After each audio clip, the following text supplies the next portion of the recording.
오늘 우리가 요한복음 8장 말씀을 좀 생각해 보려고 하는데요. 오늘 뉴스들하고 함께 예배를 드리는데 또 바람 피우는 얘기가 돼가지고 조금 그런데 사실 우리가 말씀을 쭉 계속해서 순차적으로 절기설교가 아닐 때를 제외하면은 순차적으로는 오늘 딱 요 구절입니다. 여러분 잘 아시다시피 제가 1980년 한국창조과학회가 81년 1월에 시작했는데 80년 8월부터 시작을 해서 창조론 운동을 했습니다. 제가 앞장서서 한 건 아닌데 어쨌든 그때 그 운동이 일어나서 참여를 해서 그 이래로 많은 논쟁 속에 살았습니다. 논쟁이라면은 조금 학술적인 용어 같지만 사실은 비난하고 비난받는 그런 일을 많이 했습니다.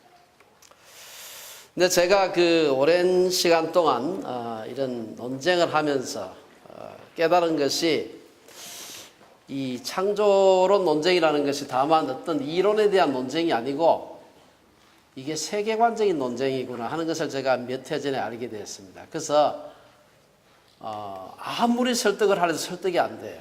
논리적으로 과학적으로는 과학의 세계에서는 증거를 갖다 대면 설득이 되거든요. 근데 이것은 설득이 안 된다 하는 것을 제가 알고 설득하는 것을 포기했습니다. 그리고 제가 하나님께 받은 은사를 따라서 학자로서 제가 할 일을 하면 되지 다른 사람을 제가 설득시킬 수 있으리라는 그 가능성을 제가 포기했습니다. 성령께서 역사하셔서 그 사람을 뒤집어 주시면은 변화되지만 내 논리를 가지고는 사람을 설득시킬 수가 없구나 하는 것을 제가 알게 되었습니다. 그러면서 제가 창조론 연구를 하면서 많은 사람들에게 뭐 비난도 받고 했지만 또 제가 감사하다는 말도 많이 들었습니다. 저를 가르쳐서 어떤 사람은 진화론자다, 자유주의자다, 뭐 온갖 그 비난을 하는 사람들이 있었습니다. 다행히 제가 한국에 있지 않고 캐나다에 있는 바람에 그런 학회라든지 그런 모임에 제가 갈 기회가 거의 없습니다. 그렇다 보니까 그 모임이나 학회 같은 데 참여했던 사람들로부터 이제 전해 듣는 것이 이제 제가 한국의 상황을 알 수 있는 방법. 그 창구는 글을 통해서 이제 아는 것인데 그렇기 때문에 참 감사한 것은 저를 비판하는 사람이 있어도 누구를 통해서 전해 듣지 제가 직접 듣는 경우는 거의 없습니다. 그러다 보니까 저한테 저를 갖다 막 그 비판하고 이런 그러니까 말도 안 되는 비판입니다. 이런 비판을 하는 사람들의 대해 가지고 저희 친구들이 그 속에 다 친구들이 있으니까 뭐 이런 비판을 한다 하고 전해주는 사람들이 많이 있어요. 근데 제가 부탁하는 게 있는데 그 비판하는 사람들의 실명은 내한테 얘기하지 마라. 그 실명 얘기하게 되면 두고두고 저한테 그게 마음에 꽂혀요. 그게. 그래서 그 사람을 자꾸 생각하게 되고 분노하게 되고 미워하게 되고 그건 저한테 너무나 큰 부담이기 때문에 누가 어느 학회에서 저를 뭐 비판을 하더라 그건 괜찮은데 누가 하더라 하는 얘기는 하지 말라. 제가 그렇게 되면은 너무 큰 제가 부담이 되기 때문에 여러분 아시다시피 제가 사극 보는 걸 좋아하잖아요. 요새 제가 한동안 별로 제대로 사극 같은 게 없어가지고 잘 못 봤는데 최근에 와서 제가 이 장영실이라고 하는 사극을 제가 보기 시작을 했습니다.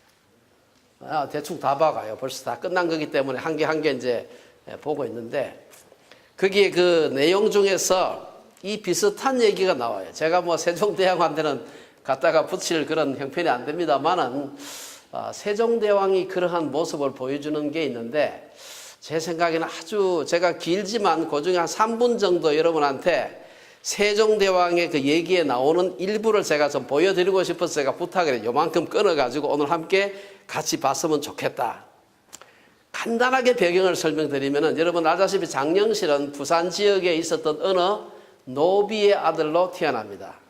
나중에 워낙 그 탁월하고 이래서 재능을 알아보고 세종대왕이 이 장영실을 갖다가 노비 신분에서 평민으로 바꾸어 주려고 다시 말해서 그걸 면천이라 그랬는데 면천시켜 주려고 하니까 조정의 사대부 이 신료들이 볼때같이 일어나는 겁니다. 그거 안 된다. 반상의 그 법도가 다 깨지게 되면 이 나라 운영할 수 없다. 그것과 더불어서 당시에 명나라의 이 달력을 가지고 와서 썼는데 명나라 달력이라는 것은 전체 운행을 기준으로 만드는 거기 때문에 명나라에서 보는 별자리는 조선에서 보는 별자리하고 위치가 달라요. 그래서 명나라 달력 가지고 쓰면 안 맞는 겁니다, 이게. 그래서 세종대왕이 우리나라의 조선의 하늘을 관측해서 조선의 달력을 만들어야 되겠다 하니까 신료들이 또 뭐 벌떼처럼 일어나가지고 명나라를 섬기는 사대하는 조선에서 조선의 독자적인 역법을 만든다는 것은 명나라 황제에 대한 반역입니다 하고 막 벌떼처럼 일어나는 겁니다. 그래가지고 그 말을 잘 안 들으니까 그 신료들 중에서 지편전 같은 왕실 도서관 아닙니까? 왕실 서고입니다. 임금이 가서 책을 빼서 늘 보고하는 그런 데인데 왕실 서고에 있는 책에다가 뻘건 글을 이게 임금이 보는 책인 줄 알고 뻘건 낙서를 거기다 막 곳곳에 이제 책에다가 해놨는데 내용이 어떤 건가 하면 이건 아마 실제로 사료에 있는 거라고 저는 생각을 해요. 경물이라는 것이 우리가 물리학이나 천문학을 말합니다. 경물로 만든 칼이 그 물리학, 천문학 연구에서 독자적인 역법을 만들려고 하면은 그 경물로 만든 칼이 임금의 목을 뚫을 것이다. 이 섬찟한 어떻게 보면 그야말로 반역이지요. 이런 그 경고 낙서를 하는 신하들도 있었습니다. 이 세종의 그 경물지능, 물리학이나 천문학이나 이런 거 해서 달력 만들고 하는 것을 별로 찬성하지 않았던 당시의 예조참판 하연, 이 종이품이었는데요. 하연이라는 사람도 사실은 왕의 그 정책에 대해서 영 못마땅한 사람이에요.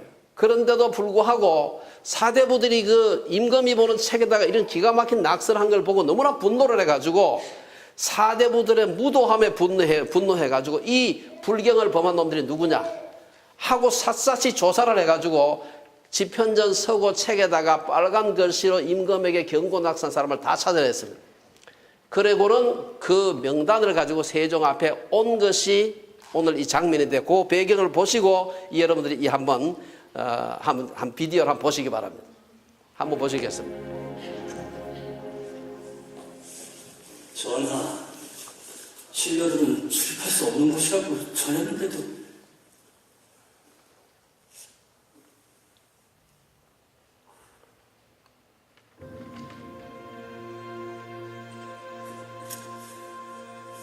일전에 과인이 받은 경고서책과 다를 게 없어요. 경물로 만든 칼이 임금의 목을 뚫을 것이다. 전하, 하차판 충격이 컸나 봅니다.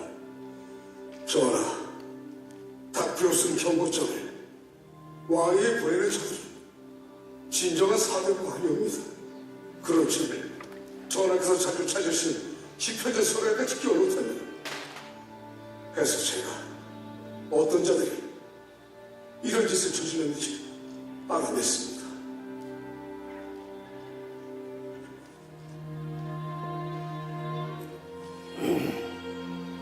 바로 이 자들이 옵니다.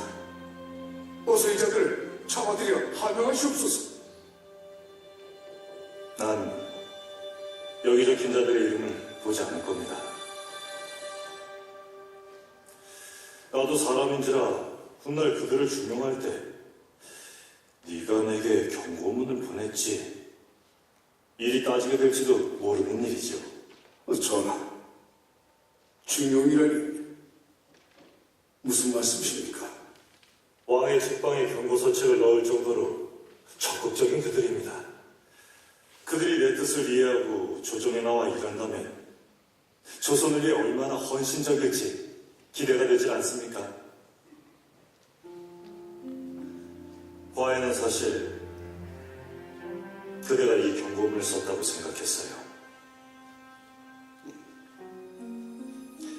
과인이 너무 부끄럽군요. 부패한 신료들을 보호하는 수많은 상수에 단 한 번도 이름이 거론되지 않은 꼿꼿하고 고결한 사대부인 하찬판이 나의 뜻인 경물지능을 시도한다고 하니 매우 괴로웠습니다.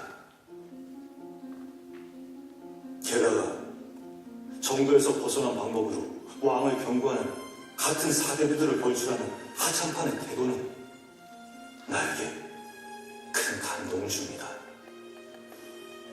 그들은 진정 충성스러운 신하여 올바른 사대부입니다.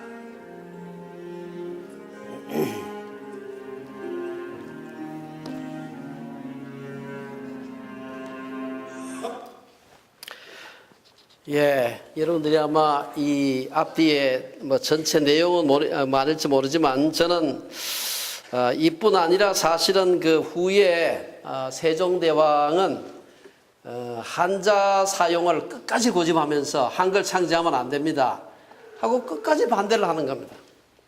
그런데 한글 창제를 죽기 살기로 반대했던 사람 중에 누가 있었느냐 하면 지편전 부제학의 최말리라는 사람이 있었어요.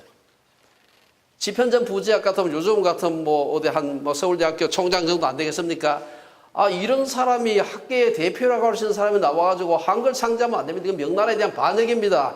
하고 막 그냥 덤벼드는데 그렇게 하는 것은 오랑캐나 하는 짓이지 중국을 사대하는 우리 국가 방침에는 어긋납니다. 라고 했는데도 불구하고 세종이 끝까지 그를 중용을 하는데 문제는 자기가 사표를 던지고 한글이 창조된 지 훈민정음이 창제된 지 2달 뒤에 자기가 사표 던지고 낙향을 해서 중용을 못했지 사실 세종대왕이 잘난 게 아니에요.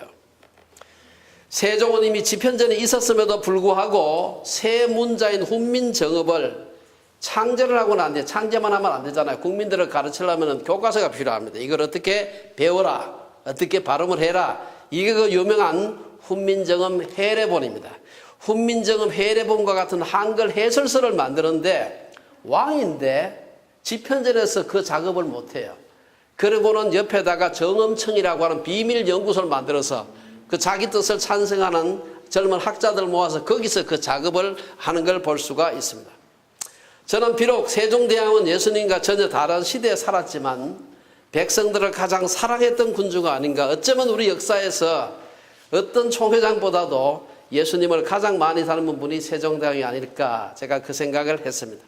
그래서 오늘 본문을 읽으면서 예수님이 죄인을 어떻게 사랑하셨나 하는 아주 여러 얘기들이 성경에 있습니다만은 오늘 이 얘기는 사실은 요한복음에만 나오는 독특한 얘기입니다. 그래서 오늘 이 말씀 우리가 쭉 그 말씀을 상고하면서 오늘 이 말씀의 순서이기 때문에 이 말씀을 함께 예수님이 어떻게 죄인을 사랑하셨는가 하는 얘기를 함께 좀 나누어 봤으면 생각을 합니다. 오늘 여러분이 성경을 자세히 보시면은 이 요한복음 7장 끝에서부터 요한복음 8장 11절까지는 꺾음새로 이렇게 갈로가 쳐지는 걸 볼 수 있어요. 이렇게 되어 있습니다. 묶어져 있어요. 왜 그러냐 하면은 그 구절은 다른 그 주요한 사본에는 없는데 일부 사본에만 있는 얘기입니다. 그래서 이 얘기가 요한이 썼다 안 썼다 이런 뭐 서로 흔히 말하는 소위 원전 비평, 본문 비평이 있는 그런 구절입니다만은 저는 뭐 그 신학적인 논쟁을 제가 소개하는 건 아니고 하나 분명한 것은 이 일이 정말 있었느냐 하는 겁니다. 저는 이 일은 실제로 있었던 일이었는데 이것을 아마 요한복음 속에 끼워 넣은 것은 조금 후대 사람들이 그 얘기가 구전으로 전해오는 것을 끼워 넣지 않았나 생각을 합니다. 왜냐하면 이 얘기가 너무나 생생합니다. 그 얘기가. 그리고 이 얘기의 배경에 있는 그 정신이 예수님이 평소에 가르치던 내용하고 같아요. 그리고 정황이 너무나 생생하기 때문에 저는 이건 예수님께서 실제로 말씀은 하셨지만 무슨 사연으로 요한이 직접 그 처음에 쓴 원본 속에는 포함을 못 시켰지만 후대 아마 그 학자들이 혹은 필사자들이 그 구전으로 내려온 얘기를 집어넣지 않나 이런 생각을 해보는 것입니다. 그러면서 오늘 정말 그 하나님의 특별한 섭리가 없었으면 우리들에게 전해지지 않았을 이 얘기를 통해서 하나님께서 우리에게 주시는 메시지가 뭔가 하는 것을 좀 살펴보고자 합니다. 오늘 2절로부터 보면 이제 예수님께서 어제 바로 그 초막절 마지막 날 많은 그 설교와 토론과 비난을 받으시고 그리고는 우리 7장 끝에 8장 처음에 보면은 예수님께서 감람산으로 가셔서 밤을 지새며 기도하셨다. 밤을 지샌다는 건 없지만 감람산으로 가셨다는 얘기가 있습니다. 그리고는 오늘 8장 2절에 보면은 예수님께서 다시 어제 그 논쟁 자기를 공박하던 사람들 또 그 외에 자기의 설교를 들었던 사람들을 다시 만나기 위해서 성전으로 들어오시는 것으로 오늘 본문이 시작을 합니다. 사실은 이 얘기는 우리가 그냥 얘기를 할 수 있습니다만은 성전에는 누가 있었느냐 하면 자기의 설교를 들은 많은 군중들도 있었지만 자기를 잡아 죽이려고 하는 교권자들이 있는 본거지라고 할 수가 있습니다. 여기서 보면은 아침에 오셨다. 이 아침에란 말은 원래 그 헬라말로는 이 새벽이라는 점 상당히 일찍 오셨다. 예수님께서는 아마 내가 이 땅에 있을 기간이 많이 남지 않았구나 생각을 하셨기 때문에 사실 밤새 감람산에 가셔서 기도를 하셨다면 잠도 제대로 못 주무셨을 테고 어제도 굉장히 피곤한 하루를 보냈기 때문에 굉장히 피곤한 상태인데도 불구하고 그 다음날 아침 일찍 그 새벽처럼 성전에 올라오셨다. 이런 말이라고 이렇게 볼 수가 있습니다. 예수님께서 아침에 다시 성전으로 들어오시니 백성들이 나와왔고 예수님은 앉아서 그들을 가르치기 시작하셨다. 이 오늘 본문의 시작입니다. 예수님이 다시 성전으로 가셔서 군중들을 가르치기 시작하자 교권자들과의 갈등은 점점 더 치열해지고 예수님은 정해진 죽음의 길로 들어서고 계셨습니다. 이제 이 갈등은 성경에서 가장 유명한 본문의 사건을 통해서 오늘 이 사건 때문에 그렇잖아도 계속해서 그 교권자들하고 부딪혔는데 이 일 때문에 정점으로 아주 갈등, 빈점으로 향하게 되고 결국 이 갈등으로 인해서 이 초막절이 한 10월 정도인데 그로부터 한 6개월 정도 있었던 그 다음에 4월 정도에 있는 6월절 때 예수님께서 십자가에 못 박혀 죽으시는 겁니다. 이제 예수님께서 성전으로 오시고 난 뒤에 설교를 하고 있는데 서기관과 바리새인들이 음행 중에 잡힌 한 여자를 끌고 와서 가운데 세우는 이 사건을 우리가 볼 수가 있습니다. 이게 보면은 이 군중들을 가르치는 예수님의 일거수일투족을 뭐 꼬투리 잡을 게 없나 하고 자세히 보고 있는데 이런 그 속에서 예수님을 올무에 빠뜨릴 수 있는 그런 하나의 굉장히 중요한 일이 하나가 일어났습니다. 오늘 3절에서 5절에 보면은 서기관과 바리새인들이 음행 중에 잡힌 여자를 끌고 와서 가운데 세웠다고 했습니다. 그리고는 예수님께 말하기를 선생이여 이 여자가 가늠하다가 현장에서 잡혔나이다. 모세는 율법에 이러한 여자를 돌로 치라 명하였거니와 선생은 어떻게 말하겠나이까? 이 물었습니다. 사실은 그 율법에 보면은 음행하다 잡힌 사람은 이 남자와 여자를 다 갖다 돌로 쳐 죽이라 하는 얘기가 신명기에도 나오고 레위기서에도 나옵니다. 이 4절에 보면은 이 여인이 가늠하는 현장에서 잡혔음을 강조하고 있습니다. 그런데 율법은 가늠하는 사람을 처벌하기 위해서 아주 중요한 그 단서 조건을 하나 다뤄놓은 게 있어요. 왜냐하면은 어떤 사람이 가늠도 안 했는데 모함을 받아가지고 자칫하면 억울하게 죽임을 당할 수도 있기 때문에 이 간음죄가 성립하기 위해서는 그 간음을 직접 목격한 사람이 2사람 이상 있어야 돼. 그리고 2사람의 정언이 서로 일치해야 돼. 2 이상 봤다 해도 이 사람 저 얘기하고 이 사람 저 얘기하고 이러면 효력이 없는 것입니다. 2사람의 증언이 일치해야 되는 것입니다. 하지만 간음이라고 하는 것이 은밀하게 이루어지는 것이기 때문에 현장을 2사람 이상 목격한다는 자체가 굉장히 어려운 일입니다. 그래서 서기관들과 바리새인들은 어떻게 하면 예수님을 이 올무에 빠뜨릴까 생각하다가 자기들이 간음 현장을 급습한 것을 얘기하고 있습니다. 자기들 모두 여러 사람이 가서 간음한 현장을 봤기 때문에 뭐 서로 다른 얘기할 필요가 없다는 것이죠. 자기들 모두가 정인이기 때문에 다른 정인이 필요 없는 것입니다. 어떤 사람들은 교권자들이 간음 현장을 덮쳤다는 것은 함께 그리고도 덮쳤는데 어떻게 여자만 잡아봐. 간음은 혼자 하는 게 아닌데 남성은 끌어오지 않았다는 사실에 비추어 가지고 아마 교권자들이 간음한 남자하고 무슨 어떤 형태로든 뭐 말을 입을 맞춘 게 아닌가 뭐 이렇게 얘기하는 사람도 있습니다만은 뭐 하여튼 가능성은 있지만 성경에 나와 있지 않는 이야기입니다. 어쨌든 교권자들이 여인을 예수님께 데려온 까닭은 이런 간음의 죄가 이스라엘 백성 중에 있어서는 안 되겠습니다. 뭐 이렇게 그 율법을 갖다가 반드시 지켜야 되겠다는 그런 것 때문에 잡아온 게 아니고 사실은 예수님한테 와서 묻기를 물었지만 예수님의 의견을 듣고 싶어서 물은 게 아니에요.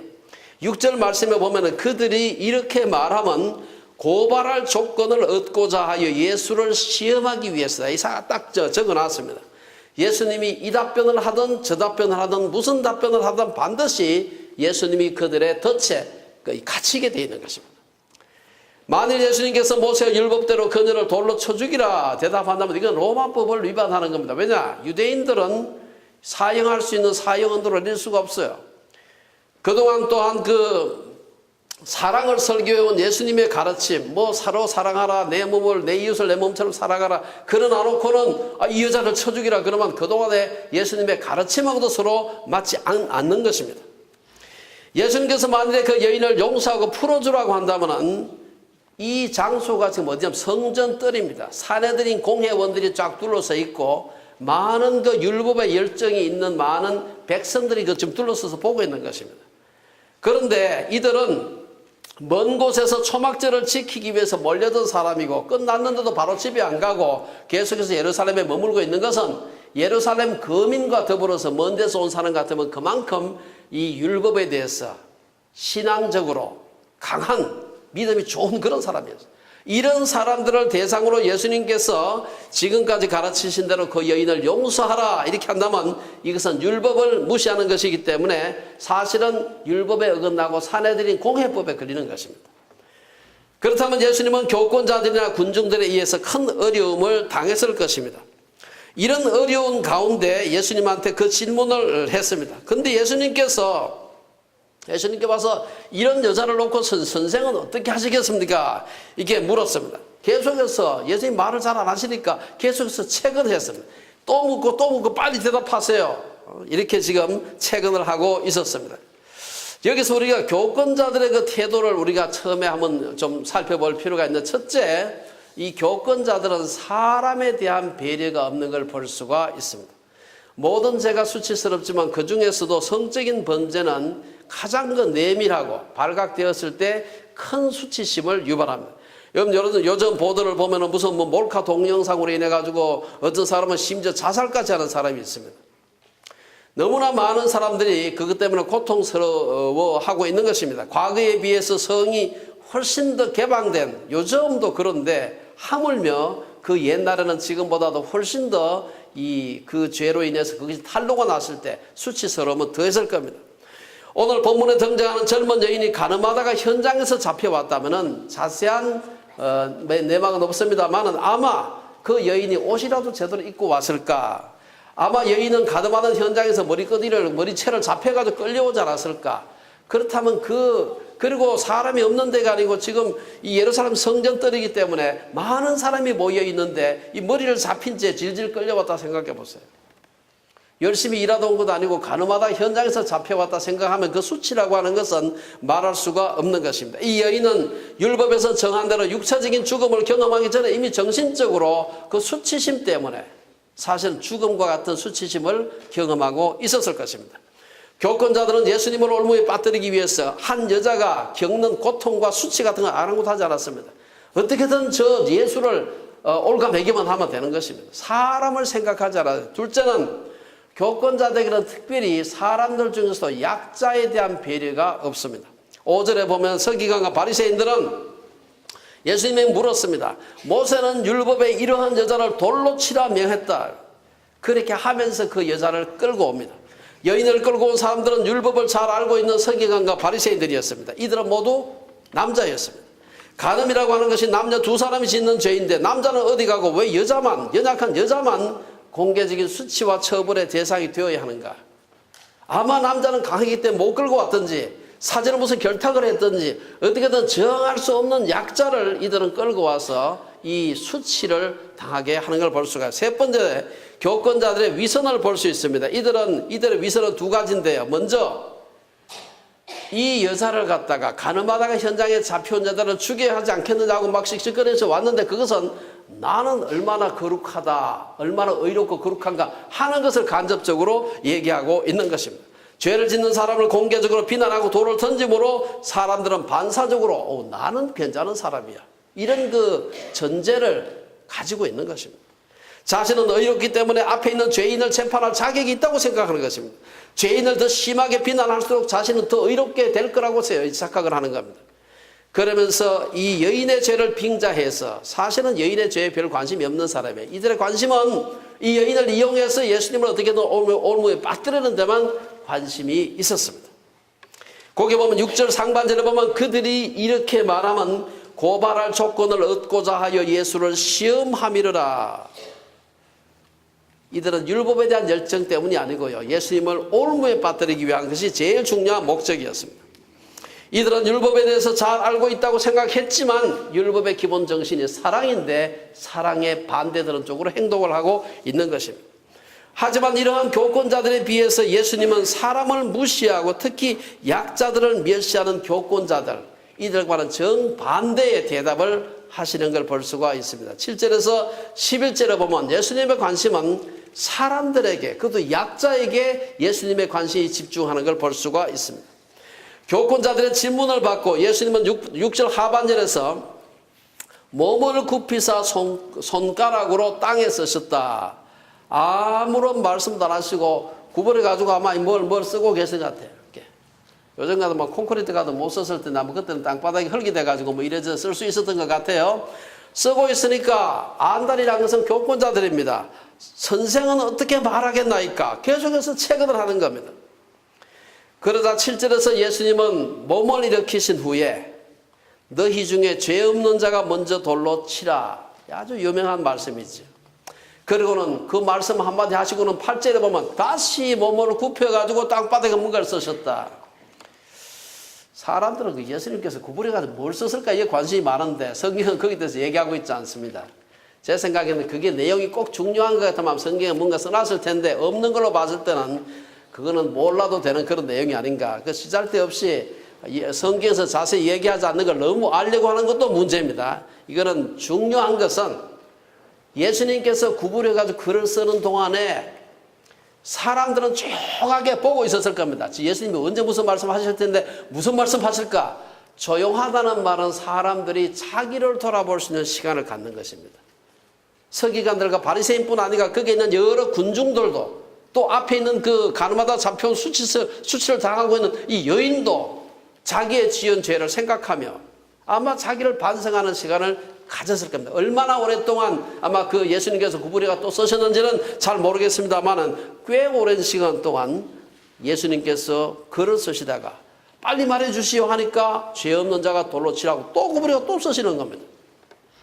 이러한 예수님의 모습은 우리에게 무엇을 말해주는가? 저는 한 4가지 정도를 좀 살펴봤으면 싶어요. 첫째, 예수님께서는 오늘 죄인된 여인을 앞에 두고 있으면서 죄를 간과하지 않는 분이다 하는 겁니다.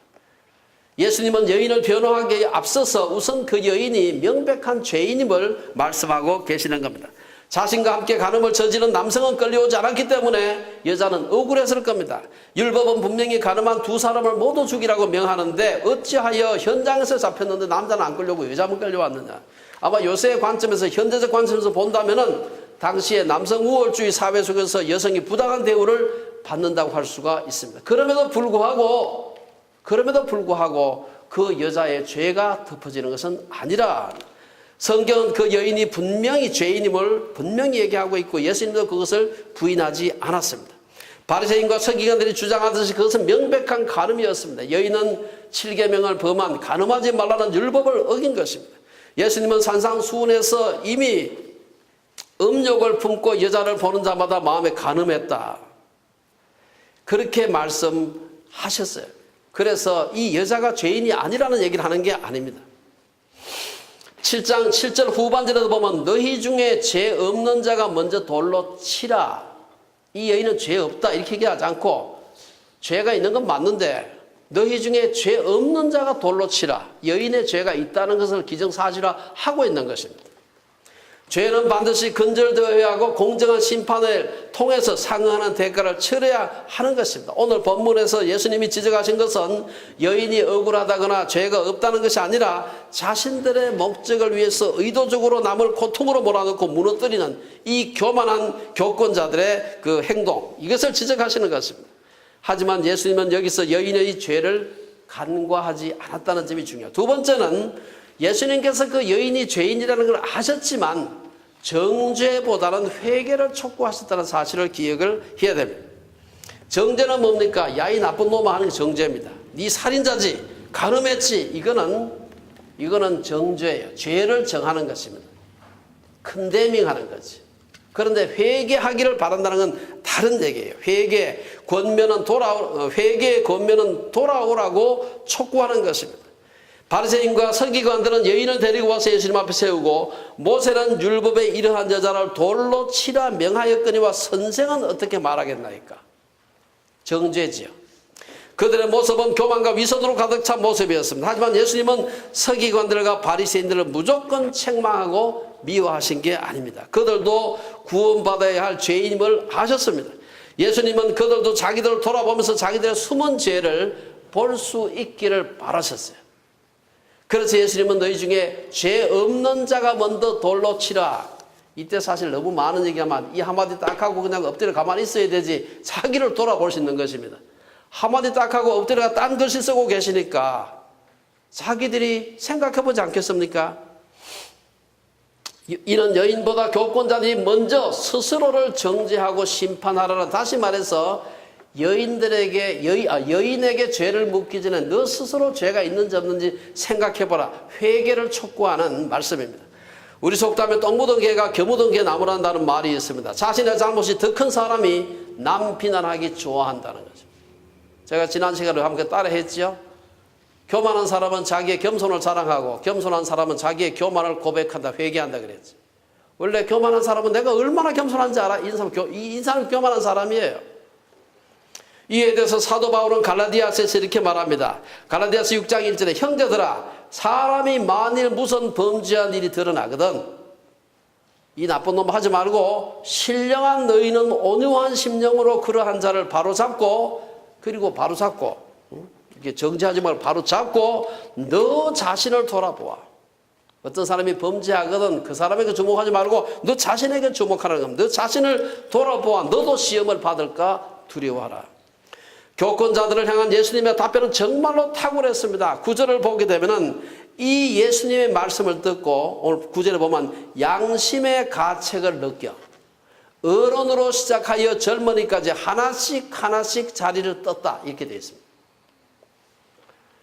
사람들은 회개를 촉구하는 예수님의 말씀을 듣고 자기들도 여인을 정죄하고 처벌할 자격이 없는 자들임을 깨달은 것입니다.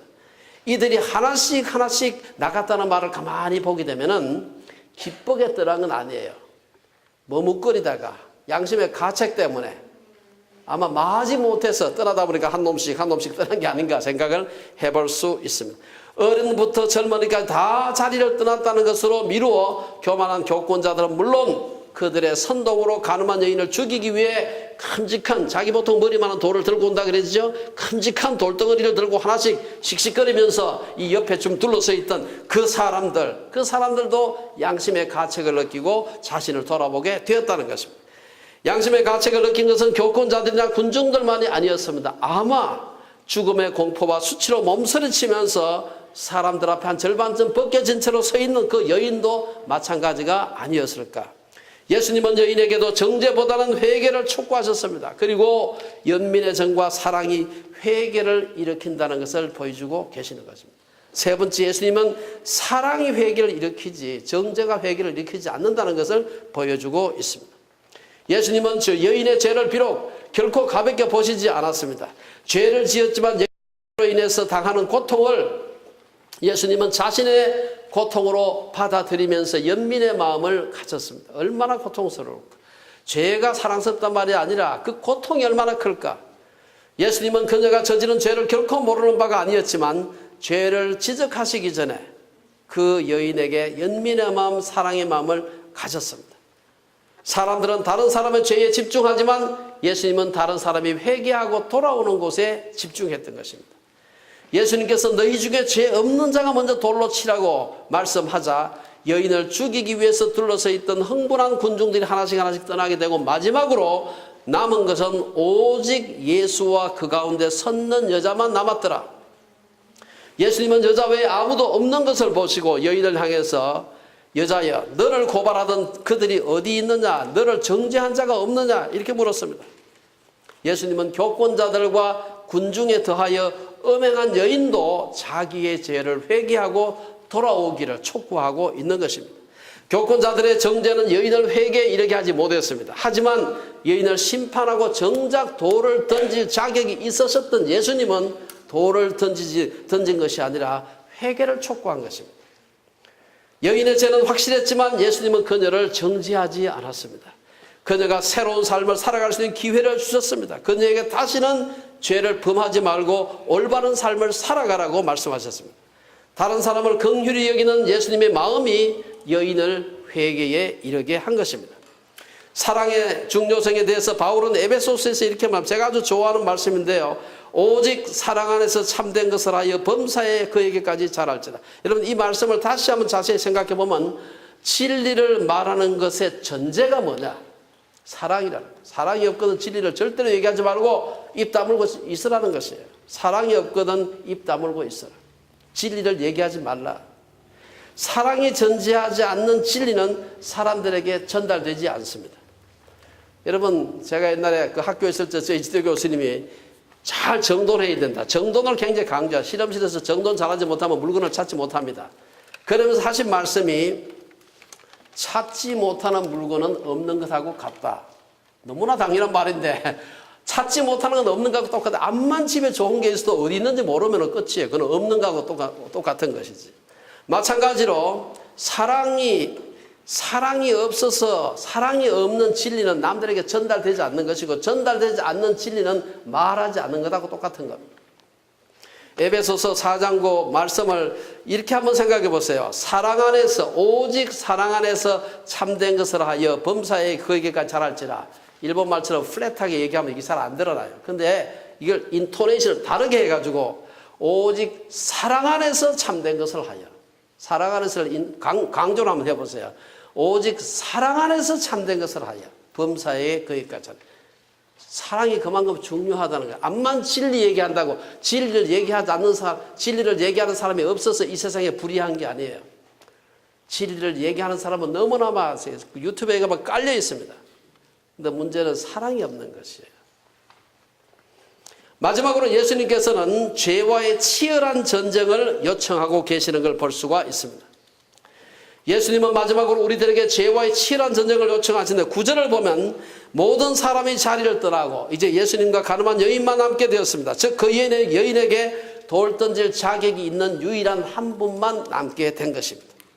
이때 10절 하반절에서 예수님은 여인에게 여자여 너를 고발하던 그들이 어디 있느냐, 너를 정죄한 자가 없느냐고 물었습니다. 11절에 보면 이에 대해서 여인이 말하기를 주여 없나이다. 그러자 예수님은 여인에게 나도 너를 정죄하지 아니하느니 가서 다시는 죄를 범하지 말라. 이 중요한 것은 끝부분입니다. 가서 다시는 죄를 범하지 말라. 여러분 우리 주변에 중독성이 있는 그런 죄들이 많습니다. 마약을 한다든지 알코올 그 술이라든지 뭐 니코틴이라든지 그중에 아주 중요한 중독성이 있는 것이 바람기입니다. 아마 이 여인도 처음 바람 피우는데 바로 잡힌 게 아니라고 생각합니다. 아마 여러 차례 바람을 피우다가 어느 정도 소문이 좀 나고 그러다 보니까 이것도 잡아야 되겠다 생각하고 아마 사람들이 가서 이 제사장들이 가서 서기관과 바리새인들이 가서 지키고 있다가 아마 발각을 했을 겁니다. 이 말은 무슨 얘기입니까? 음란에 빠져 있었다는 것을 의미하는 것입니다. 그러니까 이 여인에게 예수님께서 가서 다시는 죄를 범하지 말라 이 말을 뒤집어서 말하게 되면은 죄와의 치열한 전쟁을 요청하시는 겁니다. 그녀가 그렇게 음란하게 살아온 거 하루아침에 그냥 돌아설 수가 없어요.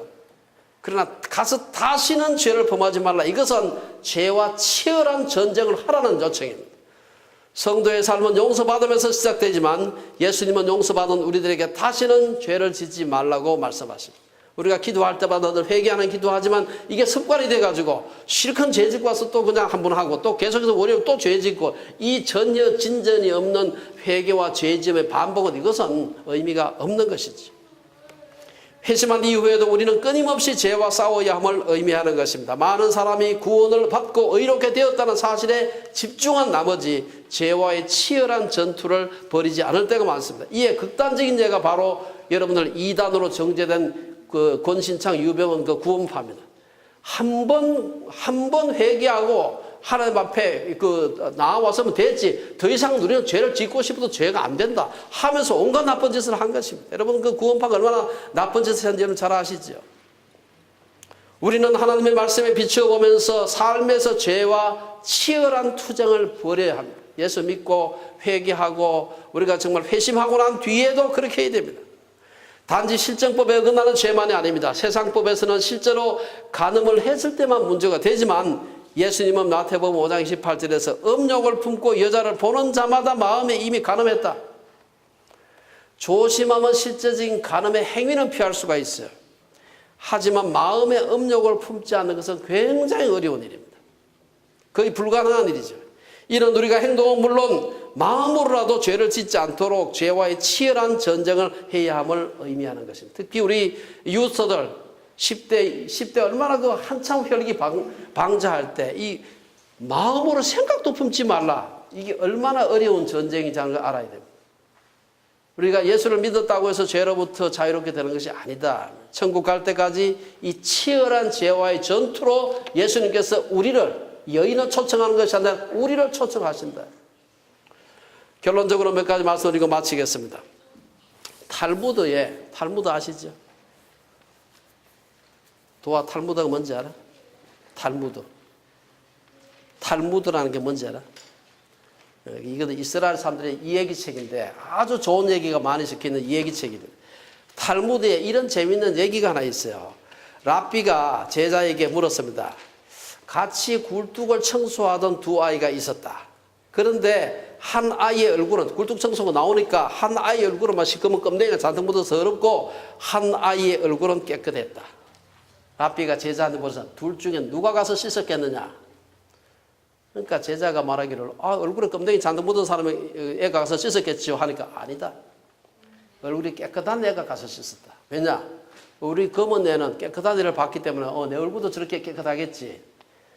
깨끗한 애는 가만 보니까 내 얼굴도 저렇게 묻었겠구만 하고 가서 씻어.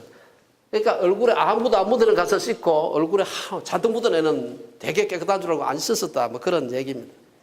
남의 죄는 잘 보이지만 자기 죄는 잘 보이지 않는다는 것을 의미하는 것입니다. 근래 우리나라에서 가장 심각한 문제 중에 하나는 남을 비난하는 것인데요. 게다가 자기 이름 숨길 수 있고 얼굴 드러나지 않는 인터넷 공간에서는 가면 남에 대한 비난으로 막 도배가 되어 있습니다. 다른 사람을 죽음으로 내몰 정도의 악플을 다는 사람들을 보면 가늠한 여인을 비난하던 군중의 모습이 떠오르지 않습니까? 오늘 본문에서 예수님은 가늠한 여인을 정죄하는 사람들도 실은 간음죄를 지은 사람과 별반 다를 바가 없다는 것을 말씀하시는 것입니다.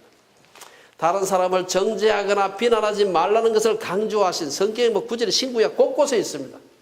그 중에 제일 유명한 구절 우리가 잘 아는 마태복음 7장 산상수훈에 나오는 말씀입니다. 어찌하여 형제의 눈 속에 있는 티는 보고 내 눈 속에 있는 들보는 깨닫지 못하느냐. 보라 네 눈 속에 들보가 있는데 어찌하여 형제에게 말하기를 나로 내 눈 속에 있는 티를 빼게 하라 하겠느냐. 외식하는 자여 먼저 내 눈 속에서 들보를 빼어라. 그 후에 밝혀보고 형제의 눈 속에서 티를 빼리라. 예수님은 왜 이렇게 다른 사람을 비판하고 정죄하는 것을 경고할까요? 예수님은 그런 것이 아니라 신구약 곳곳에 남을 정죄하고 비난하는 데 대한 경고가 있습니다. 그것은 다른 사람을 비난하는 것이 그만큼 우리의 죄성 속에 깊이 박혀 있다는 것입니다. 조심하지 않으면 까딱하면 그 죄에 빠질 수 있기 때문에 경고를 하는 것입니다. 다른 사람의 죄를 정죄하면서 그래도 우리가 사랑을 맺힐 수 있느냐? 오늘 본문은 이에 대한 답을 제시하고 있습니다. 예수님은 우리들에게 죄를 모른 채 남의 죄를 눈 감아주라 그런 얘기가 아니에요. 예수님은 우리의 죄를 간과하지 않으십니다. 하지만 하나님은 우리의 죄값을 우리로 하여금 치르게 하지 않으시고 친히 자신이 치르셨습니다. 그런 의미에서 우리는 용서받은 죄인입니다. 그러므로 우리는 남의 죄에 지나치게 민감하지 않도록 조심해야 됩니다. 남의 자물과 허물에 대해 민감하지 않는 것이 어려울 때는 세종대왕처럼 의도적으로 남의 잘못을 보지 않으려고 봉투 끄집어냈을 때 보지 않으려고 하는 그 노력만 해도 필요한 것입니다. 자신의 허물과 죄에 대해서 예민하고 다른 사람의 죄에 대해서 사랑으로 죄를 인정하는 것이 아니라 사랑으로 그것을 그 사람에 대한 사랑, 죄에 대한 사랑이 아닙니다. 사람에 대한 사랑을 갖는 주빌리의 식구들 되시기를 주의 이름으로 축원합니다.